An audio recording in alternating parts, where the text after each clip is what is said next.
Hi folks, Keith Beardsley of the Beardsley team, www.beardsleyteam.ca. Here with our buyer tip number 2 for our first time buyers. And actually it's a buyer tip that probably works with most buyers.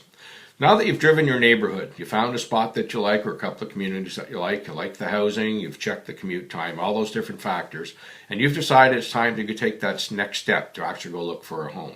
So one of the things you're going to be asked if you walk into any open house or when you're talking to a real estate agent is, are you pre-approved? Very important number. So what we're talking about here, a lot of people go online, they see the mortgage calculators, they punch in the numbers that they have, and they come up with a number that's basically what they're paying for rent. And automatically you think, I can afford that house. But can you?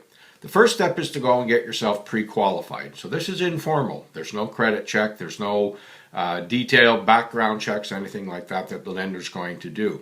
So what you can do, you can talk to the lender, be it a mortgage broker, be it someone from a bank or any trust company, anyone that who's reputable and does mortgages. And at this point, they'll do a ballpark figure for you. They'll ask you a bunch of questions, your income and so on, some of your debts, and they'll come up with a number and they'll say, you can afford up to this amount. This is your cap. So at this point, you're now at the stage where you can actually go online, look at homes in the neighborhoods that you've picked to see what you can afford.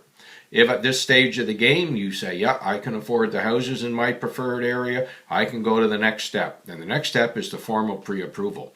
And this is what agents ask you for when you walk into an open house. Or if they're talking to you on the phone, they'll say, have you been pre-approved? And one of the reasons they do this is they don't want you wasting your time looking at homes that you can't afford. And of course they don't want to waste their time either because they're the ones showing you around to all these houses. So the pre-approval is much more detailed. The banks are looking for a lot more information. There's a formal credit check to see, if you have a shaky credit history. All of these type of things come into play.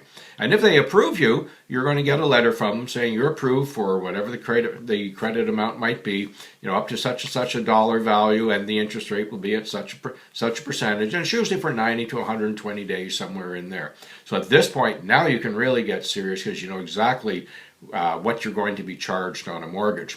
So that stage of the game, yes, give your agent a call, go look at some homes. You're probably in a very good opportunity. But remember, don't go out and make any large credit purchases. Don't go out and buy a new car or so on while you're in this process of looking for a house, because all of these things can change your credit rating. And always be prepared that even once you've put an offer in, even if you're pre-approved, your lender can still do a last-minute credit check. So you have to be very careful to keep your credit history in really A1 plus condition.